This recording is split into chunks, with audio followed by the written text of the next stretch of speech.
Channel पे आपका बहुत बहुत स्वागत है। हम यहाँ पर डिस्कस करेंगे कुछ MCQs जो कि नेशनल इनकम से रिलेटेड हैं। मैंने कुछ कॉन्सेप्ट और नोट्स डिस्कस किए थे प्रीवियस वीडियो में। अगर आपने नहीं देखा तो प्लीज़ ज़रूर जाके देखें और उसको लाइक करें, शेयर करें और सीखें। और ये MCQs मैंने उसी पार्ट से लिए हैं। इसके अलावा भी मैं एक वीडियो अपलोड करूँ जिसमें और नोट्स भी होंगे। और हमारा एक ऐप भी है जिसमें BCom एंट्रेंस और BA एंट्रेंस और भी डिफरेंट टाइप के जो एंट्रेंस जो है, जो यूनिवर्सिटी एंट्रेंस एग्ज़ाम है, लखनऊ यूनिवर्सिटी, इलाहाबाद यूनिवर्सिटी और BHU यूनिवर्सिटी के हैं, सभी अवेलेबल हैं, जिसमें नोट्स, PDF और लेक्चर अवेलेबल हैं। तो आप सबसे रिक्वेस्ट है कि जिसको भी ये एक चीज़ की ज़रूरत है आप ज़रूर उस ऐप पे रजिस्टर कराएं। चलिए तो फिर आगे बढ़ते हैं। और अगर कोई चैनल पे नए हैं तो प्लीज़ चैनल को सब्सक्राइब करें, लाइक करें, शेयर करें। चलिए तो MCQs डिस्कस कर लेते हैं। देखिए यहाँ पर मैंने MCQ नंबर 1 है, कैपिटल एंड इन्वेस्टमेंट क्या है। ठीक है, तो ये ऑप्शन 1 है कि दोनों प्रवाह हैं। प्रवाह क्या होता है? जो एक टाइम पीरियड पर मेजर किए जाते हैं वो प्रवाह होते हैं। ये स्टॉक है जो पॉइंट ऑफ टाइम, एक समय बिंदु पर जो मेजर होंगे वो स्टॉक होंगे, और समय अंतराल में जो मेजर होंगे वो प्रवाह होंगे। ठीक है, इंग्लिश के बच्चों के लिए बता दूं, टाइम पीरियड के बीच में जो होगा वो प्रवाह होगा और पॉइंट ऑफ टाइम में जो मेजर होगा वो स्टॉक होगा। अब ये तो दोनों के लिए है, सॉरी। उसके बाद यहाँ पर बता रखा है कि कैपिटल तो स्टॉक है और इन्वेस्टमेंट प्रवाह है, या फिर दूसरी बात है क्या, इन्वेस्टमेंट जो है, सॉरी इन्वेस्टमेंट स्टॉक है और कैपिटल प्रवाह है। तो ऑप्शन जो है 3 करेक्ट है, ऑप्शन 3 करेक्ट है, जिसमें कि आपका कैपिटल जो है, कैपिटल स्टॉक है और इन्वेस्टमेंट प्रवाह है। वो इसलिए है क्योंकि देखिए जो कैपिटल होती है वो एक पॉइंट ऑफ टाइम पे मेजर की जाती है। जैसे 10 जनवरी को कैपिटल का स्टेटस, कितनी कैपिटल लगाई जा चुकी थी, 31 मार्च को कितनी कैपिटल लगाई। और इन्वेस्टमेंट जो वो एक तरह का प्रवाह माना जाता है, जो कि ये माना जाता है कि इस 3 महीने में कितना इन्वेस्टमेंट किया जा चुका है, इस 10 महीने में कितना इन्वेस्टमेंट किया जा, जो कि समय अंतराल पे दिखाएगा वो प्रवाह होगा। तो इन्वेस्टमेंट प्रवाह है और कैपिटल जो है स्टॉक है। चलिए तो जो थर्ड है ऑप्शन वो सही है। इसके बाद आता है आपका रेजिडेंट ऑफ द कंट्री कौन है, किसको हम रेजिडेंट मानते हैं। आपको पता है कि जब भी हम GDP या नेशनल इनकम ये सब निकालते हैं तो रेजिडेंट की बड़ी भूमिका मानी जाती है, क्योंकि उनके द्वारा जो कुछ भी किया जाता है उसी को इंक्लूड किया जाता है। ठीक है, तो रेजिडेंट कौन है? जो देश में पैदा हुआ है, या जो देश का नागरिक है, या जो देश में रहता है, चाहे वो पैदा हुआ है चाहे नहीं, नागरिक नहीं है पर फिर भी रहता है, तो क्या वो रेजिडेंट माना जाएगा। या फिर एक चौथा ऑप्शन यहाँ पर है कि क्या वो रहता है, कमाता है और देश को भेजता है। तो देखिए वो चाहे रहे कहीं भी, कमाए कहीं भी, लेकिन अगर वो देश को भेजता है, क्योंकि ये जो थर्ड वाला ऑप्शन है इसमें अगर वो देश को भेजता है, तो अगर कोई व्यक्ति अपनी इनकम देश को भेजता है, यानी एट लास्ट वो देश में कंट्रीब्यूट करता ही है, तो वो resident country of a country माना जाएगा, यानी देश का सामान्य निवासी माना जाएगा, रेजिडेंट माना जाएगा, चाहे वो कहीं भी रहे, बट उसके जो आर्थिक हित हैं वो देश से जुड़े हैं और देश के आर्थिक हित उनसे जुड़े हैं। ठीक है, तो जब भी आप मतलब कि नेशनल इनकम इंक्लूड करोगे तो उसमें रेजिडेंट की ही इनकम को इंक्लूड किया जाता है। अगर कोई देश में कमाता है पर देश में कंट्रीब्यूट नहीं करता, उसका आर्थिक हित देश से नहीं जुड़ा, तो नेशनल इनकम में वो इंक्लूड नहीं किया जाएगा। डोमेस्टिक इनकम, घरेलू इनकम में वो, सॉरी डोमेस्टिक इनकम, देखो डोमेस्टिक इनकम इंग्लिश वाले बच्चों के लिए बता रही हूँ, डोमेस्टिक इनकम और हिंदी में हम कहते हैं घरेलू। ठीक है, सॉरी घरेलू। अगर घरेलू की बात हो रही है तो जो घर में रहता है, यानी कि जो चाहे कमाई वो अपनी कहीं भी ले जाए, लेकिन वो अगर देश में रहता है तो वो डोमेस्टिक इनकम यानी घरेलू इनकम में शामिल होगा। लेकिन जब नेशनलाइज करी जाएगी इनकम को, नेशनली राष्ट्रीय स्तर पर कैलकुलेट किया जाएगा, तो जो देश में रहता है उसकी इनकम को नहीं, बल्कि जो देश में कंट्रीब्यूट करता है उसकी इनकम को शामिल किया जाएगा। आई होप कॉन्सेप्ट क्लियर होगा।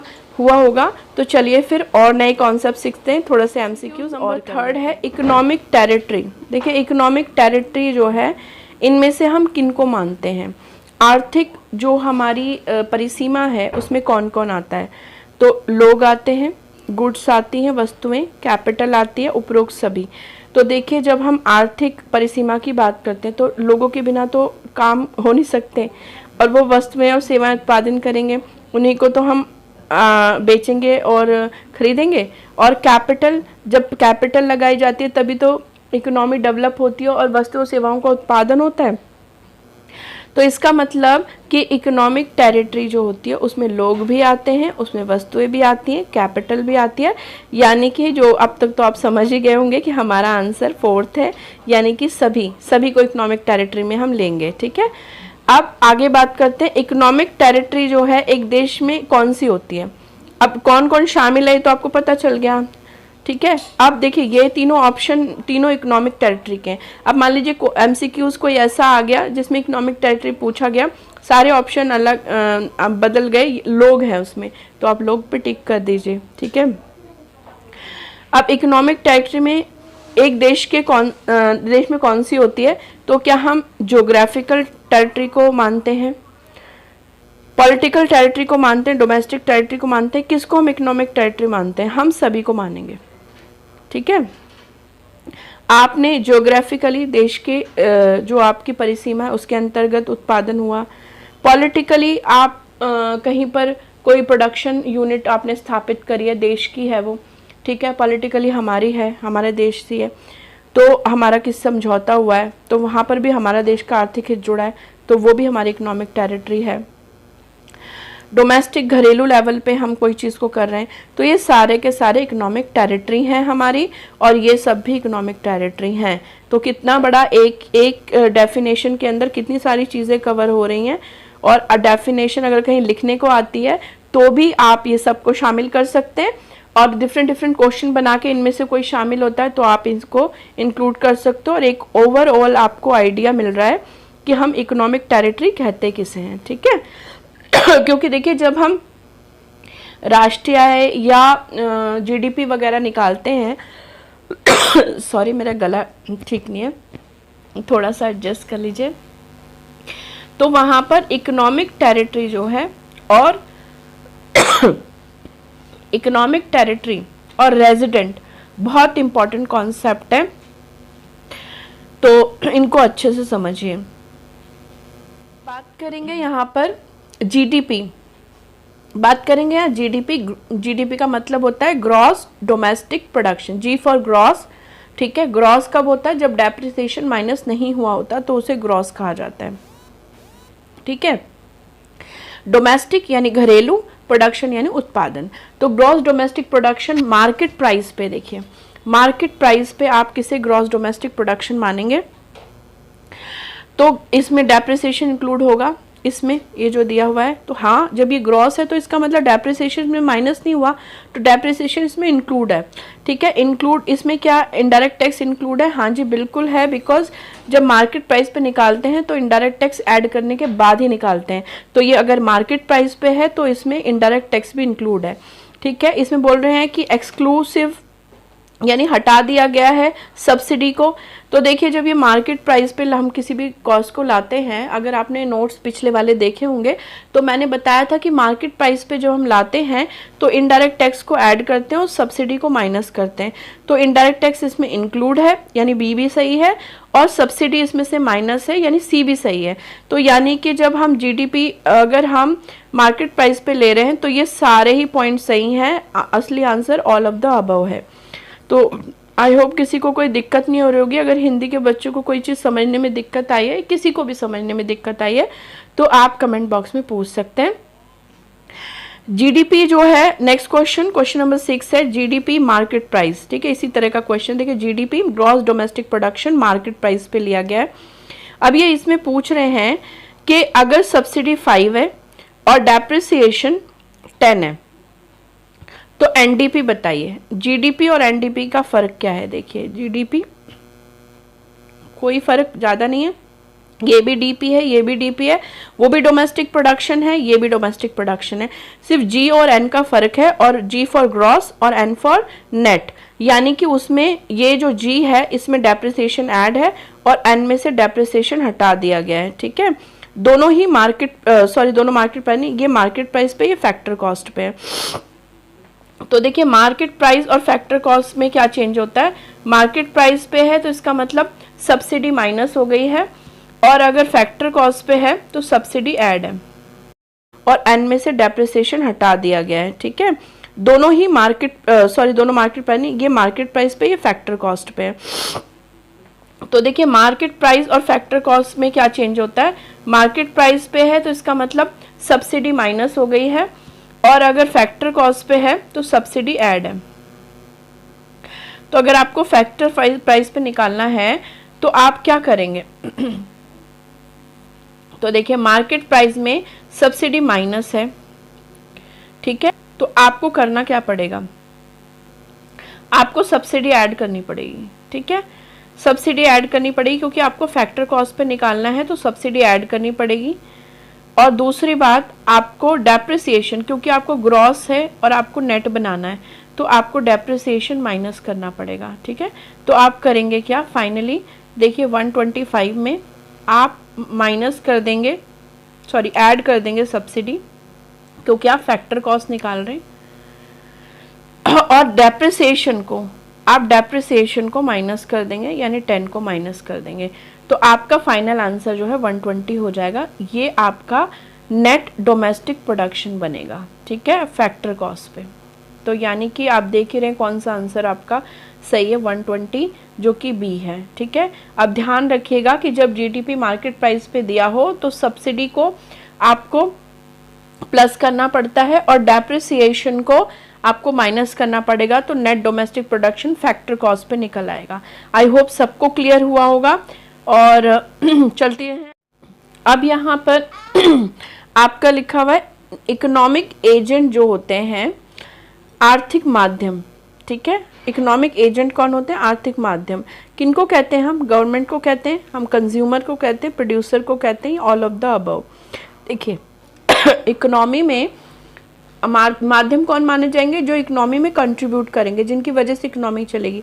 तो गवर्नमेंट भी उसमें अपना काम करती है, कंज्यूमर उपभोग करते हैं, अगर वो डिमांड नहीं करेंगे तो कहाँ से प्रोडक्शन किया जाएगा, क्यों किया जाएगा। और प्रोड्यूसर जो प्रोडक्शन करता है, इसका मतलब क्या, इकोनॉमी तो इन सबसे बनी हुई है, तो ये सारे के सारे इकोनॉमिक एजेंट है, इसलिए all of the above is correct answer. चलिए फिर 8 क्वेश्चन को ले लेते हैं। यहाँ पर वस्तु और सेवाओं का वर्गीकरण, वस्तुएं यानी गुड्स, सेवाएं यानी सर्विसेज, इनका वर्गीकरण, इनको कैटेगराइज किस आधार पर किया जाता है। वस्तु और सेवाओं का वर्गीकरण किस आधार पर किया जाता है, तो उनके उपभोग के आधार पर, उनके उत्पादन के आधार पर, उनके प्रथम प्रयोग के आधार पर या अंतिम प्रयोग के आधार पर। तो देखिए वस्तुओं को कैटेगराइज किया जाता है, हम कैसे बोलते हैं कि कुछ वस्तुओं को हम बोलते हैं कि ये मध्यवर्ती वस्तुएं हैं, कुछ को बोलते हैं अंतिम वस्तुएं हैं, कुछ बोलते हैं कि ये तो क्या कहते हैं फैक्टर्स हैं, यानी उत्पादन के साधन हैं, कुछ को बोलते हैं कैपिटल गुड्स हैं। ये इनकी कैटेगरीज होती हैं। तो ये अंतिम प्रयोग के आधार पर होते हैं, यानी डी आंसर सही है, क्योंकि जिन वस्तुओं का हम उपभोग कर लेते हैं उन्हें हम उपभोग की वस्तुएं कहते हैं, जिनको उत्पादन में प्रयोग करते हैं उनको हम मध्यवर्ती वस्तुएं कहते हैं, यानी इंटरमीडिएट गुड्स। तो कैटेगरी किस आधार पर होती है, अंतिम प्रयोग पर आधारित होती है। ठीक है, आई होप सबको समझ में आ गया होगा, और अगर कोई डाउट्स है तो प्लीज कमेंट सेक्शन में आप पूछ। हाँ जी, अब स्क्रीन पे आप 2 MCQs हमारे और रह गए। अंतिम वस्तुएं जो है कौन उपभोग करता है, अंतिम वस्तुओं का उपभोग कौन करता है, तो आप ही पता है हम लोग ही करते हैं, तो उपभोक्ता करते हैं। गवर्नमेंट क्या करती है, गवर्नमेंट तो एक्सपेंडिचर करती है, डिस्ट्रीब्यूट करती है, और प्रोडक्शन भी करती है। उत्पादक तो प्रोडक्शन ही करता है, वो थोड़ी उपभोग करने लग जाएगा। तो हम हैं उपभोक्ता, हम उपभोग करते हैं, तो ऑप्शन ए ठीक है। अब है नीचे क्वेश्चन नंबर 10, जिसमें है चीनी का उत्पादन। प्रोडक्शन हम चीनी का कर रहे हैं और प्रयोग कर रहे हैं गन्ने का। आधे बच्चों को, मतलब बहुत से लोगों को तो समझ ही आ गया होगा कि तो गन्ने का क्या स्थान है, चीनी का प्रोडक्शन हो रहा है, स्थान गन्ने का बताइए क्या महत्व है। क्या वो गन्ना अंतिम वस्तु है, क्या वो कैपिटल गुड्स है, क्या वो मध्यवर्ती वस्तु है। तो बहुत से बच्चों को तो आंसर आता ही होगा, मध्यवर्ती वस्तु है ये। क्योंकि देखिए चीनी का प्रोडक्शन हो रहा है और कंजम्पशन बाद में इसी को करेंगे, तो चीनी तो हो गई अंतिम वस्तु। गन्ने के थ्रू प्रोडक्शन हो रहा है, गन्ने को लगाया जा रहा है, तब आपको प्रोडक्शन मिल रहा है, तो मध्यवर्ती वस्तु जो है यानी इंटरमीडिएट गुड्स जो है गन्ना हो गई। कैपिटल गुड्स गन्ना नहीं होगी, क्योंकि कैपिटल गुड्स प्रोडक्शन में हेल्प तो करती हैं पर वो वन टाइम हेल्प नहीं करती, बार बार यूज़ करते हैं, यानी गन्ने की जो मशीनरी है वो कैपिटल गुड है। गन्ना जो है वो मध्यवर्ती वस्तु है। मध्यवर्ती वस्तु वो होती है एक बार लगा के प्रोडक्शन ले लिया जाता है। तो चीनी अंतिम वस्तु, गन्ना मध्यवर्ती वस्तु।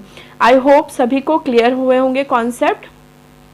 आप सभी से मेरी रिक्वेस्ट है कि अगर किसी ने इससे पहले वाली जो नोट्स की वीडियो नहीं देखी है तो वो देख लें, और अगर और भी सारे नोट्स और एमसीक्यूज चाहिए और जो भी नोट्स की पीडीएफ वगैरह चाहिए तो आप प्लीज़ चैनल को भी ज्वाइन करें और ऐप को भी ज्वाइन करें। वैसे मैं समय समय पर नोट्स और एमसीक्यूज लाती रहूँगी और आपकी तैयारी कराती रहूँगी। इसके अलावा भी अगर आप खुद से पढ़ाई कर रहे हैं और आपका कोई डाउट है कुछ भी नोट्स से रिलेटेड, चैप्टर से रिलेटेड, तो आप वो पूछ सकते हैं। And thanks for watching the video. Have a nice day. Channel को लाइक करना, शेयर करना ना भूलें।